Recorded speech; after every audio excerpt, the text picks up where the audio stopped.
हाँ जी, सभी को नमस्कार। शिक्षा के इस डिजिटल प्लेटफॉर्म पर आप सभी का स्वागत है। और आज हम जिस बिंदु को समझेंगे वह है संधि। संधि एक कॉमन टॉपिक है। अगर आप किसी भी परीक्षा की तैयारी कर रहे हैं और उसमें हिंदी विषय जुड़ा हुआ है तो संधि से संबंधित प्रश्न अवश्य आएंगे। और संधि इसलिए जानना भी हमारे लिए जरूरी है क्योंकि अगर आपको संधि प्रकरण अच्छे से पता है तो आप शब्द शुद्धि से जुड़े हुए प्रश्न बिल्कुल सही कर पाएंगे। शब्द शुद्धि के लिए हमें संधि आना जरूरी है।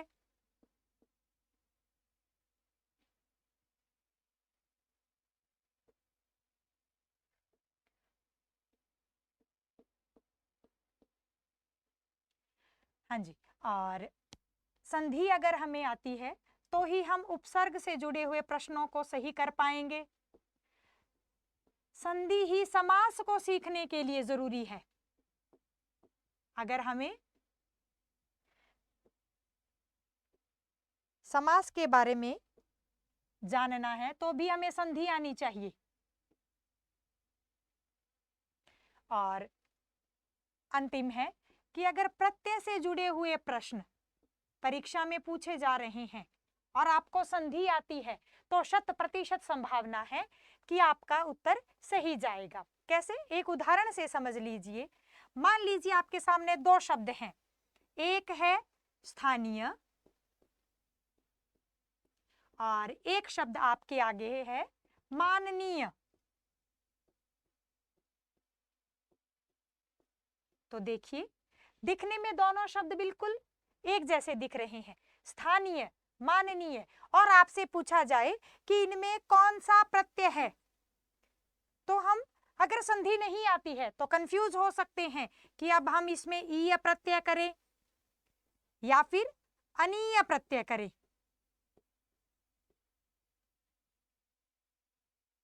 तो देखिए, संधि को जानने के बाद हमें पता चलता है कि इसमें मूल शब्द क्या है।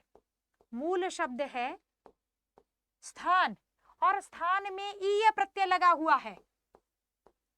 स्थान में ईय प्रत्यय लगा हुआ है, ये स्थानीय है। और माननीय, यहां है मान, और मान में अनीय प्रत्यय लगा हुआ है। ये अंतर हमें कैसे स्पष्ट होगा? ये अंतर हमें तभी स्पष्ट होगा जब हम संधि को बहुत अच्छे से जानेंगे। ठीक है, इसलिए शब्द शुद्धि, उपसर्ग, प्रत्यय, समास, व्याकरण के बहुत सारे बिंदुओं पर अगर हमें अपनी कमांड बनानी है तो संधि हमें सीखनी होगी। हाँ जी, तो बात कर रहे थे हम संधि की। आपके पूर्व ज्ञान को जानते हुए हम आगे बढ़ेंगे। क्लास में दोनों तरह के बच्चे होते हैं। कुछ ऐसे भी होंगे जो सिर्फ रिवीजन मात्र के उद्देश्य से जुड़े हुए हैं, और कुछ बच्चे बिल्कुल नए, बिल्कुल फ्रेश होंगे और उन्हें गंभीरता पूर्वक संधि को पढ़ना होगा। तो सभी को ध्यान में रखते हुए हम इसका गहनतम अध्ययन करेंगे। संधि शब्द बना कैसे है बताइएगा। तो जो संधि शब्द है उसमें सम तो है उपसर्ग और धी है धातु। प्रत्यय की जगह धी शब्द मिला है हमें, तो धी क्या है? धी है धातु। ठीक है जी, अगला प्रश्न पुनः, धातु क्या होता है? तो हम कह सकते हैं क्रिया का मूल रूप क्या कहलाता है? क्रिया का जो मूल रूप है वो धातु कहलाता है। क्रिया का मूल रूप क्या है? धातु है। और यहां जो धी है वो धातु है। धी का अर्थ क्या बनेगा फिर? धी का अर्थ बनेगा धारण करना। धी यानी धारण करना। और सम जो उपसर्ग के रूप में आया है, किस रूप में आया है?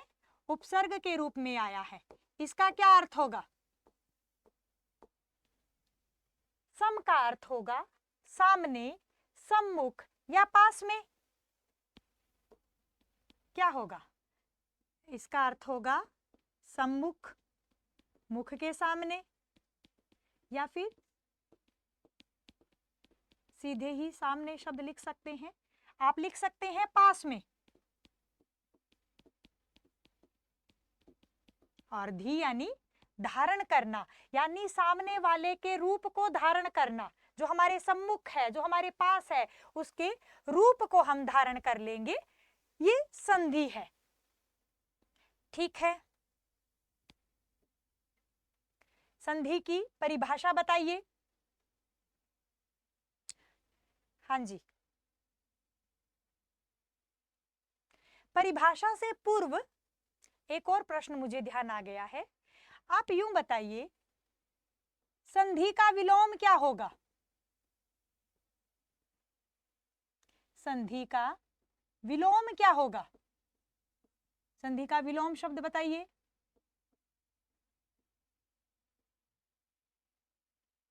आप लोगों के कमेंट्स में बीच बीच में देखती रहूंगी। ठीक है, दो प्रकार के उत्तर मिल रहे हैं, मिक्स उत्तर आ रहे हैं। एक तो है विच्छेद, और कुछ बच्चों का कहना है जी विग्रह, पर दोनों तो नहीं होंगे, एक ही होगा। फिर तो आप जानिए, जो विच्छेद है वो तो है संधि का विलोम शब्द। संधि का विलोम शब्द क्या है? विच्छेद। संधि का विच्छेद किया जाता है।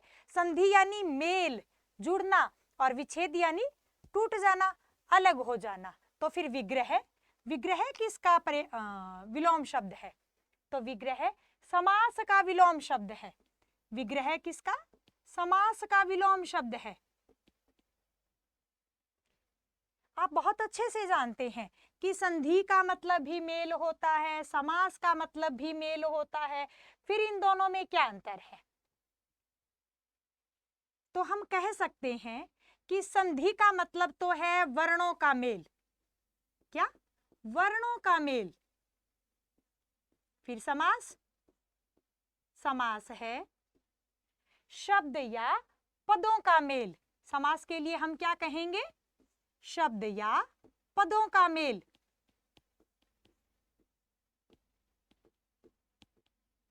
अगला प्रश्न, फिर पद क्या होते हैं और शब्द क्या होता है? वर्ण भी क्या होते हैं? जहां हम बात कर रहे हैं वर्ण की, यानी कि यहां हमें स्वर भी मिल सकते हैं और व्यंजन भी मिल सकते हैं। ठीक है, फिर पद क्या होते हैं? कई बार हमने प्रश्न देखे हैं, रेखांकित पद में क्या रूप है, रेखांकित पद का क्या अर्थ है। तो पद क्या होता है? तो आप जानिए, अगर कोई शब्द स्वतंत्र रूप में है तब तो वो शब्द कहलाएगा, यानी शब्द की क्या पहचान है? वो स्वतंत्र होता है। तो फिर पद, अगर कोई शब्द वाक्य में प्रयुक्त हो जाए तब वो पद कहलाता है। पद कब बनेगा? जब वो वाक्य में प्रयुक्त हो गया है, उसके बाद वो पद कहलाएगा। वाक्य में प्रयुक्त होने के उपरांत वो पद हो जाता है। मान लीजिए शब्द है राम। अगर अकेला राम है तो वो शब्द है, लेकिन राम खेलता है। अब राम को अगर कोई अंडरलाइन कर देता है तो अब ये पद है। ठीक है, ये चीज आपको स्पष्ट हो गई है। आगे बढ़िए।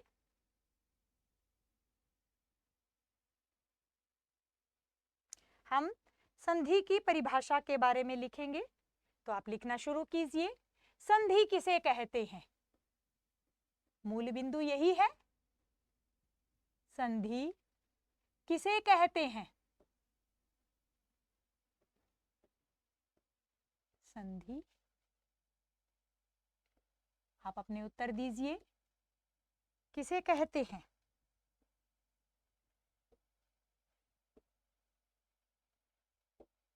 हाँ जी,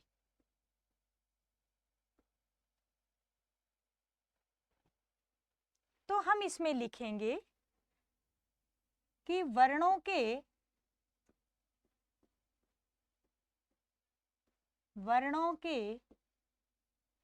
परिवर्तन सहित मेल को, वर्णों के परिवर्तन सहित मेल को,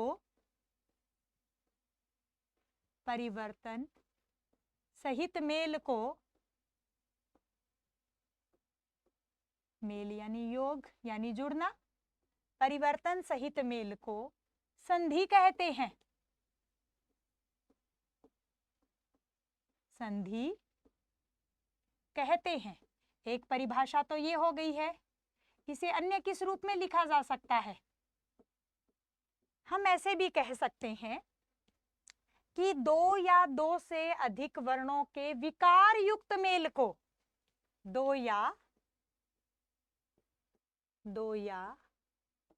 दो से अधिक,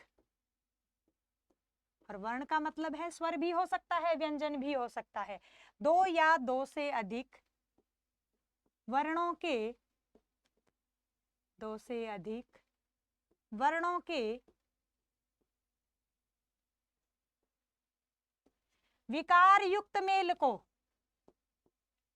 विकार युक्त मेल को,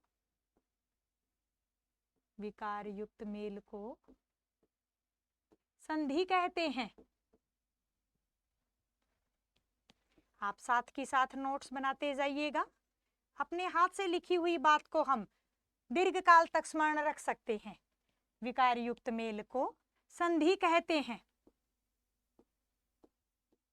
ये दोनों ही परिभाषाएं उचित है, और अगर देखा जाए तो मैं इस परिभाषा को प्राथमिकता देती हूँ, क्योंकि दो या दो से अधिक शब्दों के विकार युक्त मेल को, ये जो विकार शब्द है ये अपने आप में नकारात्मकता लिए हुए है।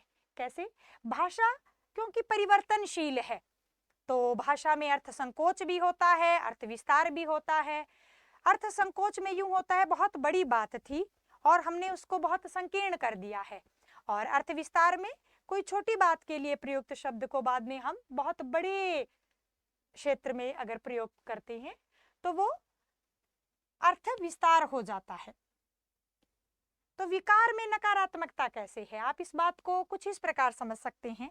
मान लीजिए कोई हमें कहे जी फलां व्यक्ति आपकी आलोचना कर रहा था, तो शायद हम उसी समय गुस्से में तमतमा जाएंगे कि अगर वो आलोचना कर रहा था इसका मतलब है कि वो बुराई ही कर रहा था।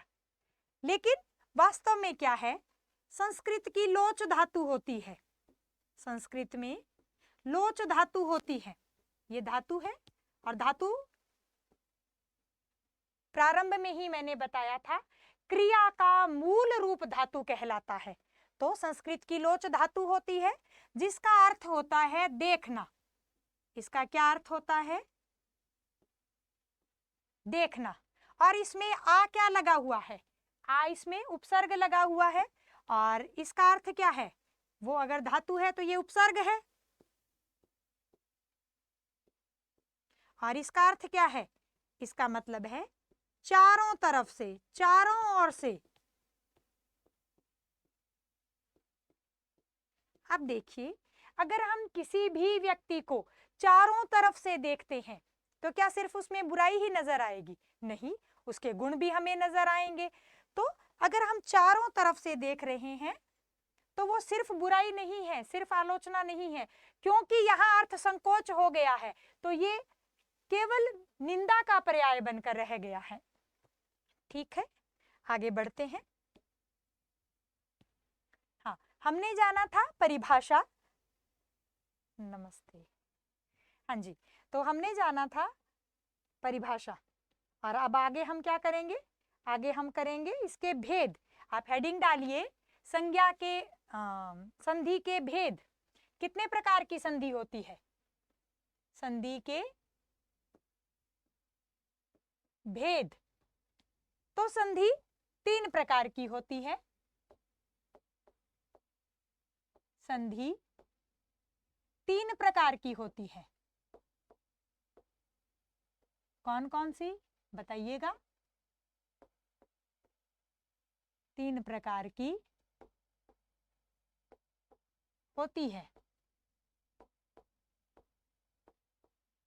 नंबर 1 स्वर संधि, नंबर 2 व्यंजन संधि और नंबर 3 विसर्ग संधि। इसमें है स्वर संधि, नंबर 2 व्यंजन संधि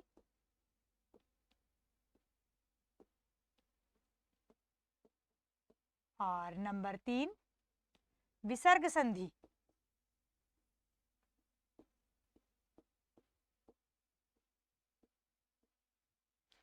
विसर्ग संधि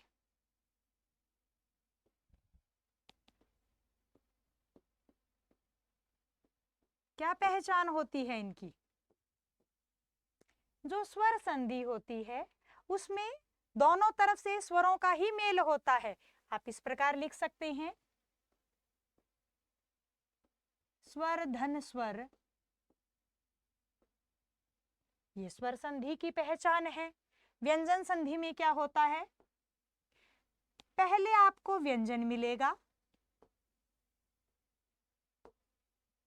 और दूसरे शब्द के प्रारंभ में आपको स्वर भी मिल सकता है और व्यंजन भी मिल सकता है, दोनों संभावनाएं होती है। विसर्ग संधि में क्या होता है? जो पहला शब्द है उसके अंत में आपको विसर्ग मिलेगा, दूसरे शब्द के प्रारंभ में विसर्ग कभी नहीं मिलता है। पहले शब्द के अंत में आपको विसर्ग मिलेगा और दूसरे शब्द के प्रारंभ में आपको व्यंजन मिलेगा। ठीक है, ये इसकी पहचान है। स्वर संधि में स्वर दोनों तरफ होते हैं, व्यंजन संधि में एक तरफ व्यंजन होता है, एक तरफ स्वर और व्यंजन दोनों होते हैं, और विसर्ग संधि में विसर्ग के बाद में व्यंजन होता है। इनको आप उदाहरण के द्वारा भी समझ सकते हैं।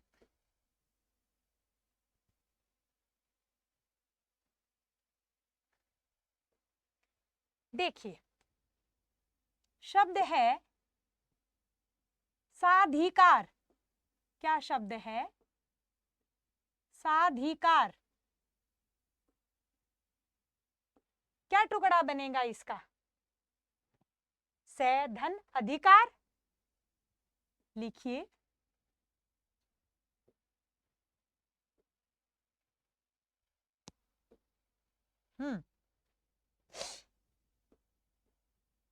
सधन अधिकार।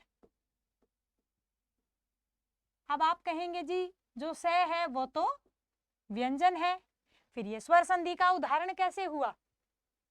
नहीं, ऐसा नहीं है। ये जो से है इसमें से हमने अ निकाला है, अब ये व्यंजन है। जब इसके नीचे हलंत आ गया है, ये स्वर से रहित है, और अधिकार का भी हमने अ निकाला है, और ए और अ मिलकर आ बने हैं और शब्द बन गया है साधिकार। बात आपको स्पष्ट है। व्यंजन संधि की बात करते हैं। शब्द है वाक। हलंत बता रहा है, इसमें स्वर नहीं है, ये व्यंजन है। और इस तरफ ईश, वाक धन ईश। दूसरी तरफ व्यंजन का मिलना जरूरी नहीं है, स्वर हमें मिल गया है और ये मिलकर क्या बनेगा? वागीश। कैसे बना, किस प्रकार बना, ये सब तो हम जब विस्तार पूर्वक चर्चा करेंगे तब जानेंगे। वाक धन ईश, वागीश। और यहां है विसर्ग संधि, जिसमें प्रथम शब्द के अंत में विसर्ग मिलना चाहिए। आप इसे इस प्रकार समझ सकते हैं, मनः धन विकार। लिखिए, मनः विसर्ग का उच्चारण ह के रूप में किया जाता है, नमः, मनः। तो मनः धन विकार मिलकर क्या बनेगा? ये बन जाएगा मनोविकार। क्या बन जाएगा? मनोविकार। इस प्रकार स्वर संधि में दोनों तरफ स्वर होंगे। व्यंजन संधि में पहले आपको व्यंजन अवश्य मिलेगा और बाद में स्वर या व्यंजन कुछ भी मिल सकता है। विसर्ग संधि में पहले शब्द के अंत में विसर्ग मिलेगा, यहाँ प्रारंभ में विसर्ग नहीं मिलेगा कभी भी, और बाद में व्यंजन मिलेगा। ठीक है, इतनी चीज आपको स्पष्ट हो गई है। आगे चलिए, हमने तीनों भेदों के बारे में देख लिया है। अब हम स्वर संधि को विस्तार पूर्वक करेंगे। ये जो मनोविकार शब्द था ये रीट 2021 में आ भी गया था, तो हम स्वर संधि को विस्तार पूर्वक करेंगे। हेडिंग डालिए स्वर संधि। ये शिरो रेखा तो हर बार थोड़ी सी ज्यादा ही बन जाती है। स्वर संधि क्या होता है इसमें? जी, इसमें दोनों तरफ स्वर होते हैं, स्वरों का मेल होता है। तो आप इस प्रकार लिख सकते हैं, सूत्र रूप में लिखा जा सकता है स्वर धन स्वर। क्या बनेगा? स्वर संधि। अगर परिभाषा की बात की जाए तो इसे लिखा जा सकता है कि जब स्वर के साथ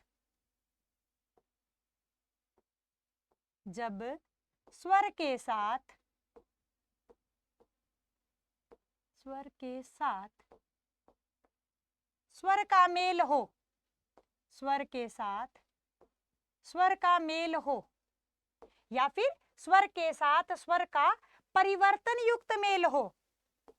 स्वर का परिवर्तन होना जरूरी है। अगर परिवर्तन नहीं हुआ है, दो शब्द आपस में मिल गए हैं, तो वहां संधि नहीं है, वहां संयोग हो जाएगा।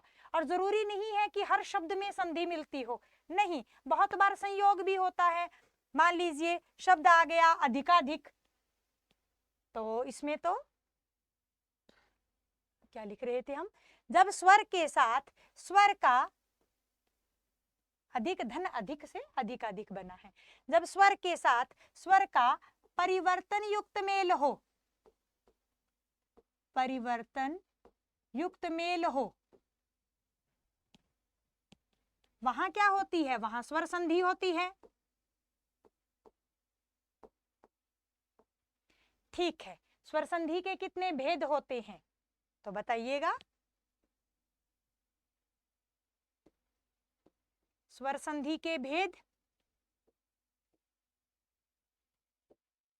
हाँ जी, स्वर संधि के भेद कितने भेद होते हैं?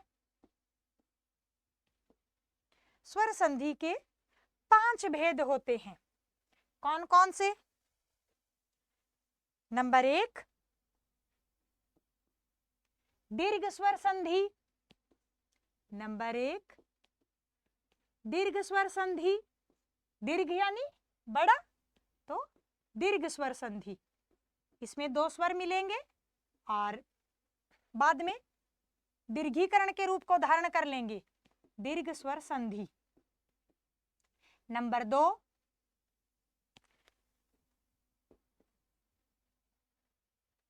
2 है गुण स्वर संधि।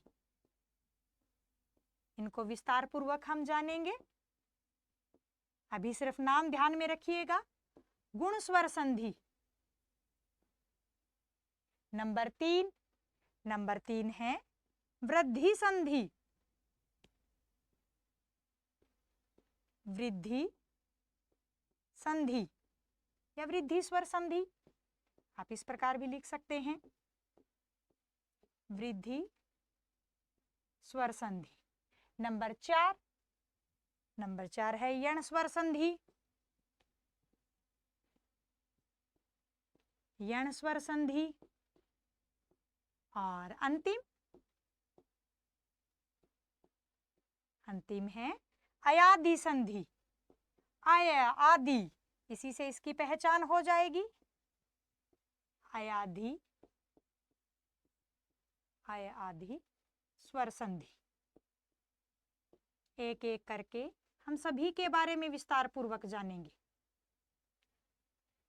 स्वर संधि के 5 भेद हमने देख लिए हैं, दीर्घ, गुण, वृद्धि, यण, अयादि।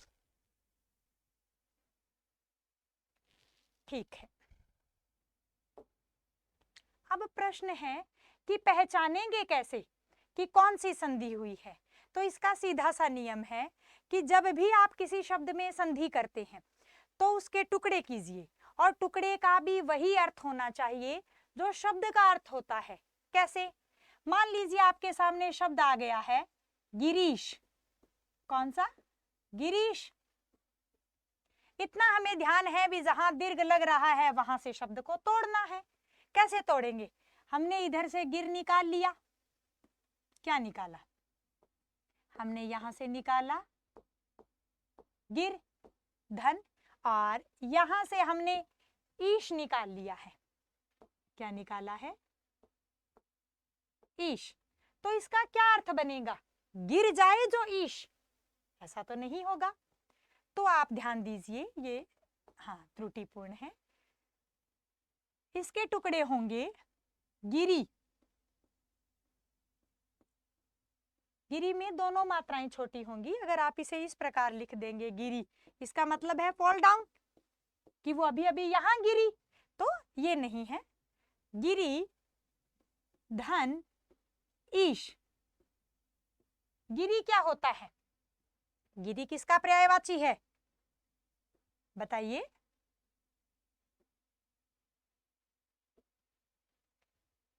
गिरी यानी पर्वत, और ईश यानी, ईश का अर्थ होता है स्वामी। पर्वतों का स्वामी अब कौन है? तो पर्वतों का स्वामी हिमालय होगा। तो जो गिरीश शब्द है वो किसका पर्यायवाची है? वो हिमालय का पर्यायवाची है। गिरीश मतलब हिमालय, और पर्वतों का स्वामी कौन है बताइए? गिरीश यानी हिमालय। शिव को भी गिरीश कहा जाता है। हिमालय, कैलाश पे वही रहते हैं ना, शिव। और कृष्ण को भी गिरीश कहा जाता है। गोवर्धन पर्वत को किसने उठाया था अपनी छोटी अंगुली पर?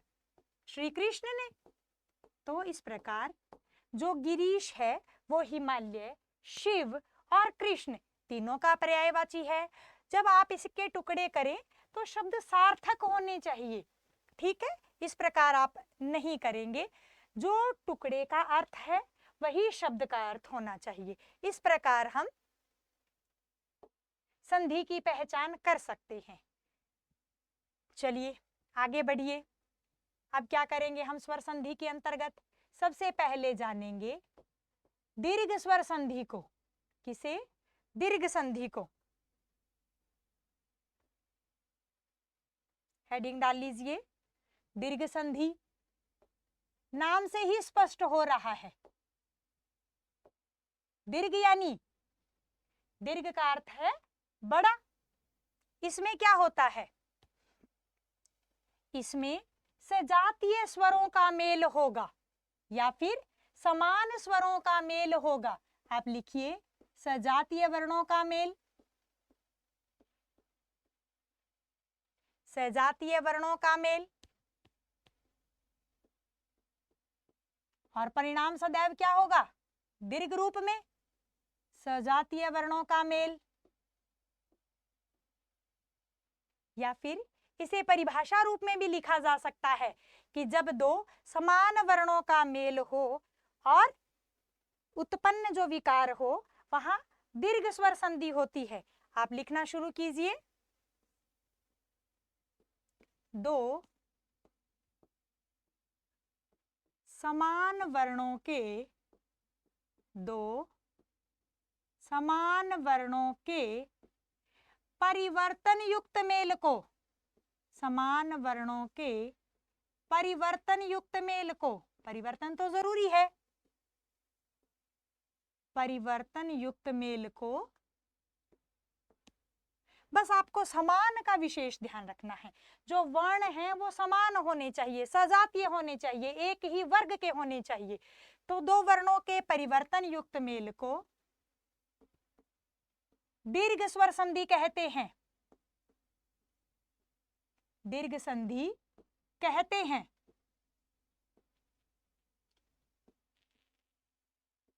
कैसे? इसको आप एक सारणी के द्वारा बहुत अच्छे से स्पष्ट कर सकते हैं। अगर ये सारणी आप कंठस्थ कर लेते हैं तो बहुत ही सरल हो जाएगा। कैसे? आप यूं समझिए, अगर ए या आ के बाद में पुनः आपको ए या आ मिले तो क्या बनेगा? आ बनेगा। या फिर ई या ई के बाद में अगर आपको पुनः ई या ई मिलती है तो क्या बनेगा? बड़ी ई बनेगा। दीर्घ होना जरूरी है। या फिर ऊ या ऊ के बाद में आपको पुनः छोटा ऊ या बड़ा ऊ मिलता है तो भी बड़ा ऊ बनेगा। कहने का अभिप्राय ये है कि सजातीय वर्ण होने चाहिए समान, और जो परिणाम है वो सदैव दीर्घ रूप में मिलेगा। आप पहचान के लिए लिख सकते हैं कि इसका जो परिणाम है वो सदैव दीर्घ रूप में मिलता है। दीर्घ रूप में मिलता है।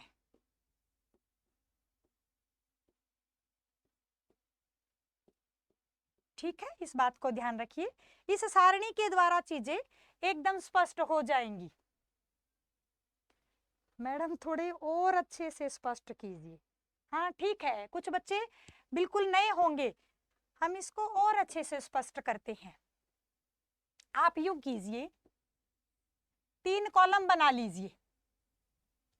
ठीक है,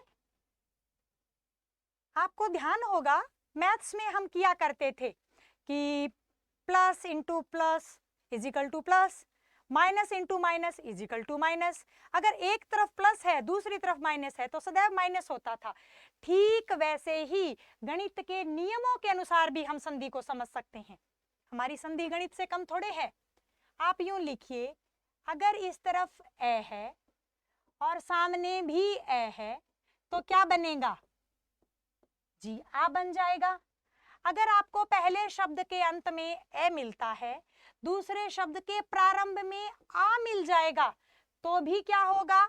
जी आ बन जाएगा। ठीक है, अगर आपको पहले शब्द के अंत में आ मिलता है, दूसरे शब्द के प्रारंभ में ए मिलता है तो क्या बनेगा? तो भी आ बन जाएगा। और अगर दोनों तरफ ही आ हो तब भी आ बन जाएगा। यानी कि समान स्वर होंगे और परिणाम दीर्घ रूप में होगा। यही नियम ठीक ई पे लागू होता है। पहले शब्द के अंत में आपको छोटा ई मिलता है और दूसरे शब्द के प्रारंभ में भी आपको छोटा ई मिलता है तो फिर दोनों मिलके बड़ा ई बन जाएंगे। अगर पहले शब्द के अंत में आपको छोटा ई मिलता है और दूसरे शब्द के प्रारंभ में आपको बड़ा ई मिलता है तो भी बड़ा ई बनेगा। अगर आपको प्रारंभ में बड़ा ई मिला और इधर छोटा ई मिला तब भी बड़ा ई बनेगा। और अगर दोनों तरफ ही आपको बड़े ई मिल जाते हैं, पहले शब्द के अंत में दूसरे शब्द के प्रारंभ में, और तो भी परिणाम दीर्घीकरण के रूप में आएगा। ठीक ऐसे ही आप ऊ को स्पष्ट कीजिए। जी पहले छोटा ऊ फिर छोटा ऊ तो बड़ा ऊ बनेगा। पहले बड़ा ऊ फिर छोटा ऊ तो भी बड़ा ऊ बनेगा। पहले छोटा ऊ फिर बड़ा ऊ तो भी बड़ा ऊ बनेगा। और दोनों तरफ बड़े ऊ हों, यानी कि पहले शब्द के अंत में बड़ा ऊ, दूसरे शब्द के प्रारंभ में छोटा ऊ, ये नियम सब पे लागू हो रहा है तो भी बड़ा ऊ बनेगा। अब तो आपको स्पष्ट है। इनको उदाहरण के द्वारा भी और अधिक स्पष्ट कर लेते हैं। आप लिखिए,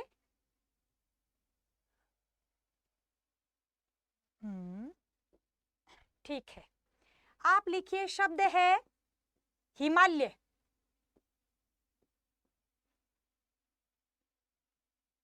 और पूछा जाए कौन सी संधि है?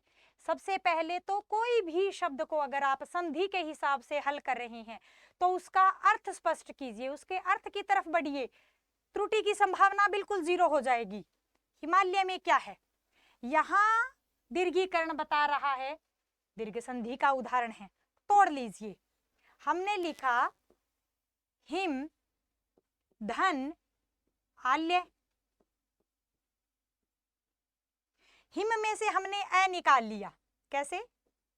हिम को हलंत के साथ लिखिए, हिम धन अ धन आल्य। ठीक है, ए और आ बन के बड़ा आ बनाएंगे, इधर हिम है ही और इधर ल और य है। अब ये आ जुड़ेगा किसमें, इस म में, तो हिमा बन जाएगा और लय है ही, शब्द बनेगा हिमालय। ठीक है, इसका कोई उदाहरण? हाँ जी, हमने गिरीश किया था, अब हम गिरीन्द्र कर लेते हैं। देखिए, शब्द है गिरीन्द्र, ठीक उसी हिसाब से टुकड़े होंगे। क्या टुकड़े होंगे? इधर होगा गिरी और इंद्र। गिरी में से हमने छोटा ई निकाला, गिर में हलंत लगा दीजिए, इधर छोटा ई है और इधर भी छोटा ई है। छोटा ई और छोटा ई मिलके बड़ा ई बन जाता है। ठीक है, तभी तो गिरी हुआ है ना?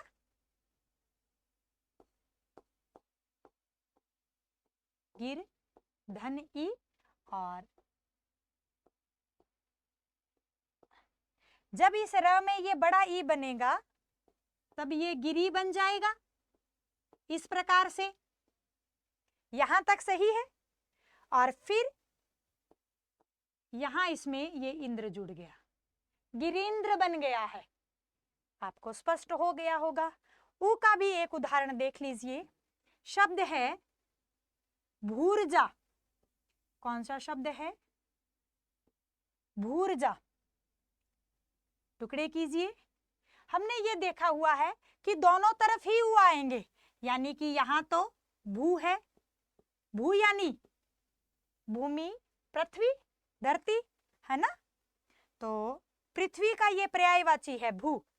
इधर क्या है? अब रजा कर दें? ऐसा तो नहीं होगा, क्योंकि दूसरी तरफ भी ऊ होना चाहिए।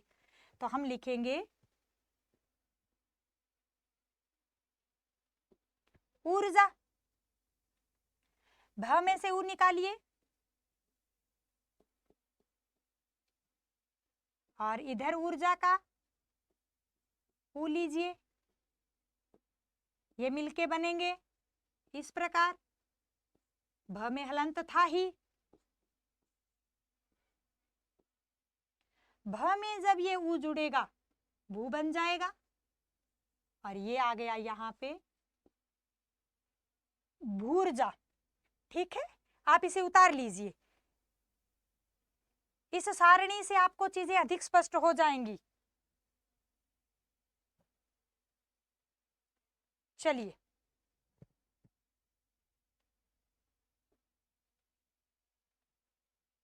अब कुछ और शब्द हैं जिनको हम अगर हल कर लेते हैं तो ये प्रकरण हमें बिल्कुल स्पष्ट हो जाएगा। कैसे? आप लिखिए। शब्द है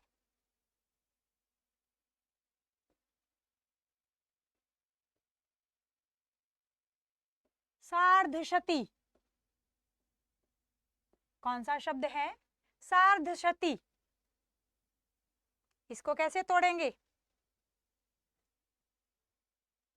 अगला शब्द है प्रकारांतर। इसे किस प्रकार तोड़ेंगे? एक अन्य शब्द है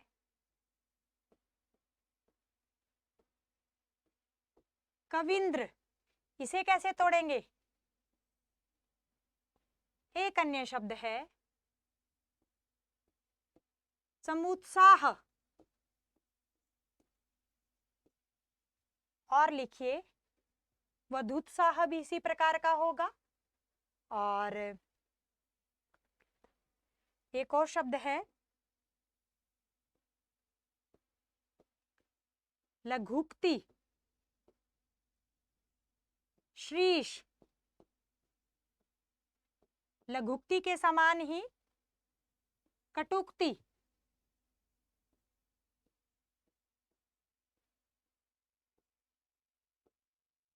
ठीक है, एक बार इनको हल कीजिए। सबसे पहले हम देखेंगे शार्दशती को। कहां दिख रहा है आपको? दीर्घ रूप कहां दिख रहा है जी? यहां पर। तो यहीं से तोड़ लीजिए। क्या बनेगा? स धन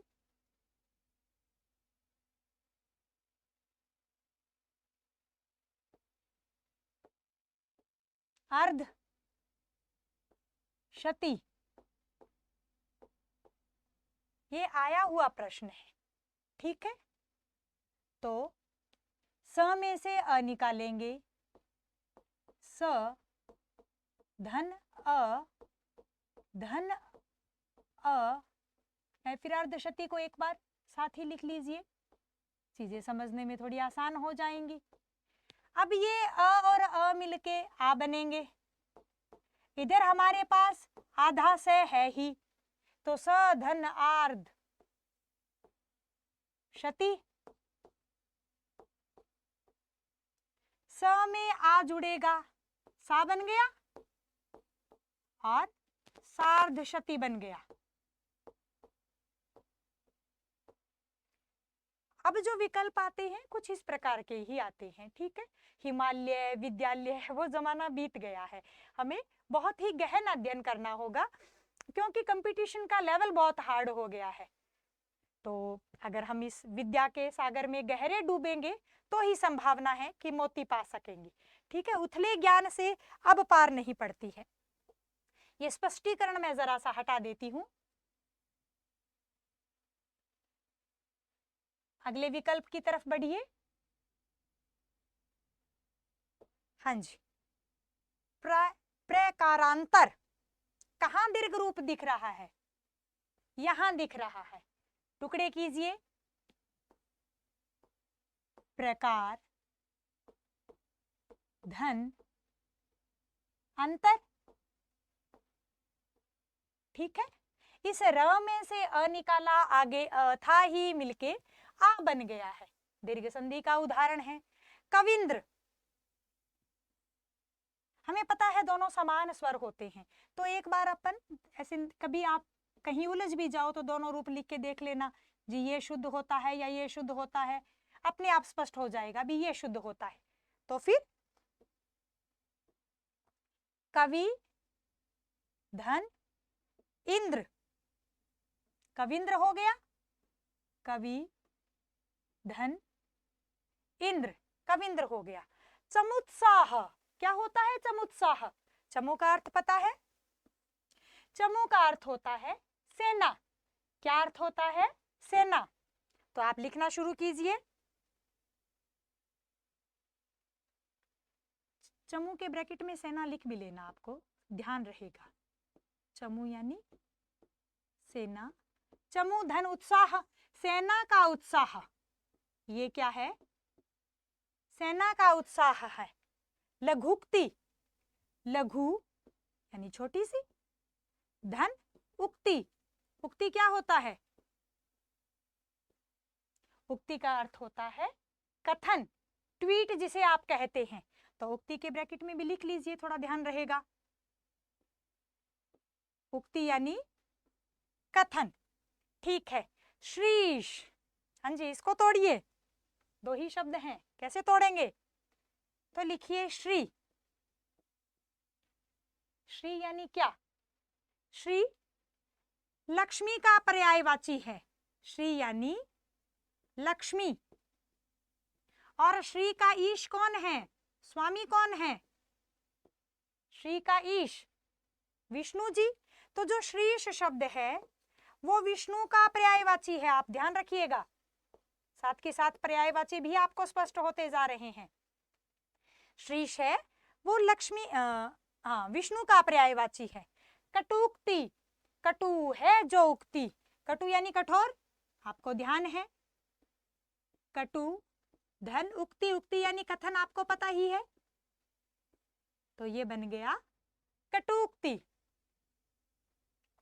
ठीक है, एक दो उदाहरण और स्पष्ट कर लेते हैं, कुछ महत्वपूर्ण उदाहरण जो पिछले प्रश्न पत्रों में आए हुए हैं। अगर एक बार भी आंखों से निकल जाएंगे तो हमें भविष्य में कोई दिक्कत नहीं आएगी। ठीक है, इन सबको आप उतार लीजिए और कुछ और शब्द लिखिए, जैसे कि आप कर सकते हैं फणीश कर लीजिए, शुभाशीष कर लीजिए। फणीश बहुत ही अच्छा शब्द है, और पता है सबसे ज्यादा गड़बड़ कहाँ होती है?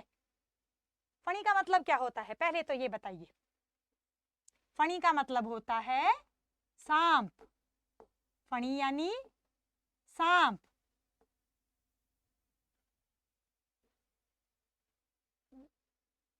थोड़ी गड़बड़ हो गई है, तो फणी का अर्थ होता है सांप। और दिक्कत कहाँ आती है? हम, अरे ठीक है, दिक्कत कहाँ आती है? हमें यही नहीं स्पष्ट होता कि जी हम फणी को इस प्रकार लिखें या फिर दीर्घ मात्रा के साथ इस प्रकार लिखें। तो आप हमेशा ध्यान रखिएगा, जो फणी है वो ये रूप गलत है और ये रूप ही शुद्ध है।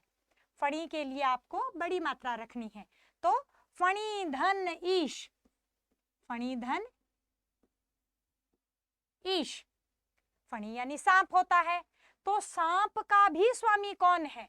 सांप का स्वामी है शेषनाग। फणीश है वो शेषनाग का पर्यायवाची है। ठीक है, ये हो गया है। एक और शब्द है शुभाशीष, शुभ है जो आशीष,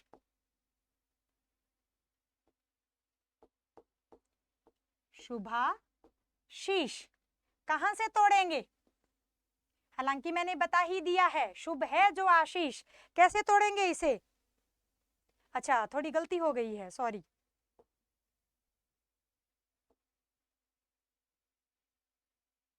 कई बार फ्लो में लिखते लिखते ध्यान नहीं रहता है।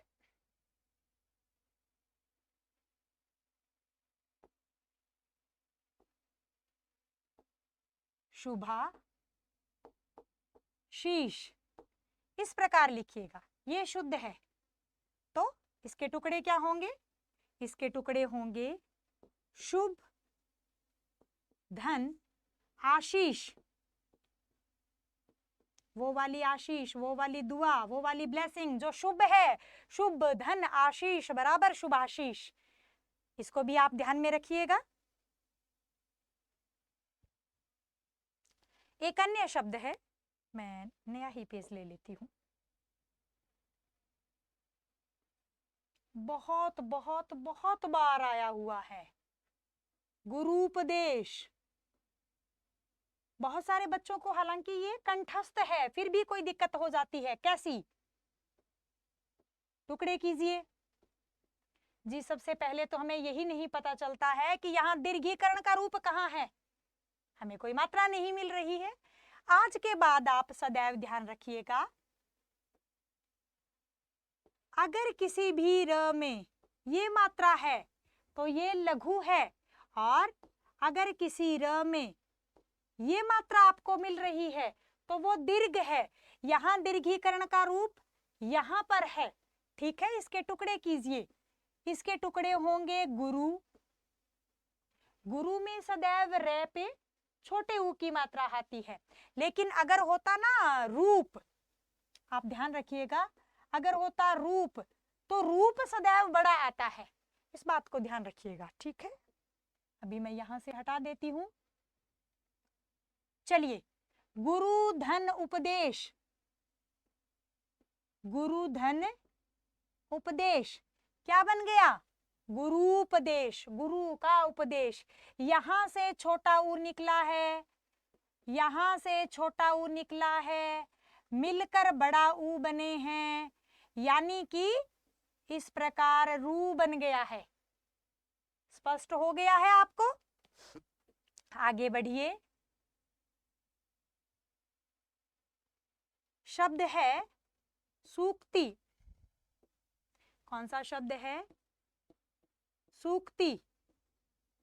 क्या होता है? सूधन उक्ति। सूधन, ये सारे वो उदाहरण हैं जो पिछले वर्षों में आए हुए हैं, एक जगह है आपको कलेक्ट करके दे दिए गए हैं, काफी मददगार साबित होंगे ये। सूक्ति, सूधन उक्ति, अच्छी है जो उक्ति, अच्छा है जो कथन। उक्ति का मतलब क्या होता है? उक्ति का मतलब होता है कथन। ठीक है, इस बात को ध्यान रखिएगा। एक और अच्छा उदाहरण था, उसको भी आप लिखिए। आप लिखिए सरयूर्मी। ये भी कई बार देखा है, सरयूर्मी।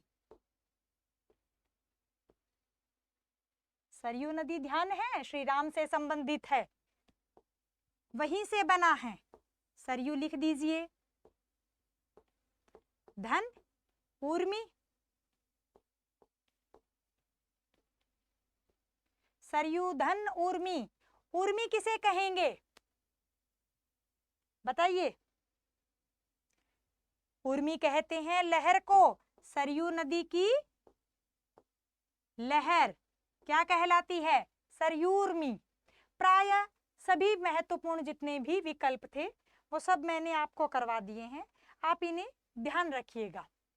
ठीक है, अब हम देखते हैं आज हमने क्या सीखा। सारांश में देखिए।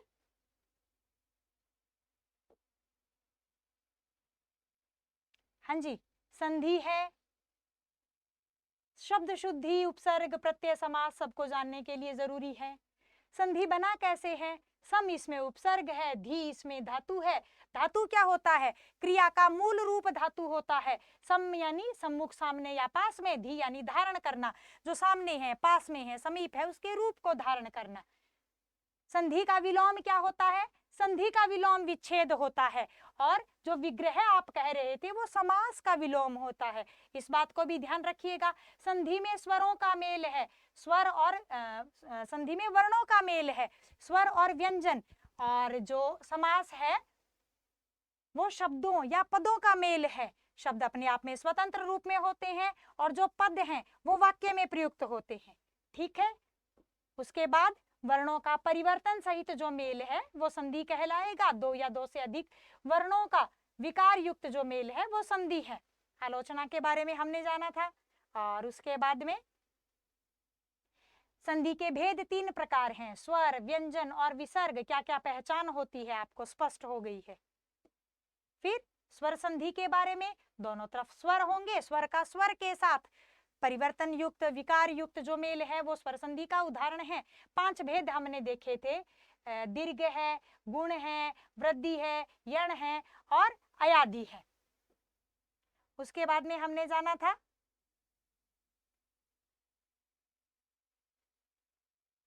दीर्घ संधि के बारे में। इसमें जी सजातीय वर्णों का मेल है। ठीक है, और ये जो सारणी है इसे हमें कंठस्थ करने में कोई दिक्कत नहीं आएगी, और इसके बाद में चीजें बड़ी सरल हो जाएंगी। समान स्वर मिलेंगे, परिणाम सदैव दीर्घ रूप में होगा। आगे चलिए, ये इसका अधिक स्पष्टीकरण था, जो चीजें आपको समझने में बहुत सरलता हो जाएगी। उसके बाद में कुछ पिछले वर्षों में आए हुए अति महत्वपूर्ण उदाहरण थे, उनका अभ्यास मैंने आपको करवा दिया था। ठीक है, इन सबको आप अपनी नोटबुक में लिख लीजिएगा, नोट्स बना लीजिएगा। और दीर्घ के बाद में गुण संधि के बारे में विस्तार पूर्वक हम अगली कक्षा में जानेंगे। और बहुत अच्छे से स्मरण करने के लिए आप वीडियो को 2, 3, 4 बार देखेंगे तो आपको धीरे धीरे चीजें अधिक स्पष्ट हो जाएंगी और अधिक कंठस्थ हो जाएंगी। त्रुटि में आप बिल्कुल 0 पर आते जाएंगे। ठीक है, चलिए मिलते हैं अगली वीडियो में। धन्यवाद।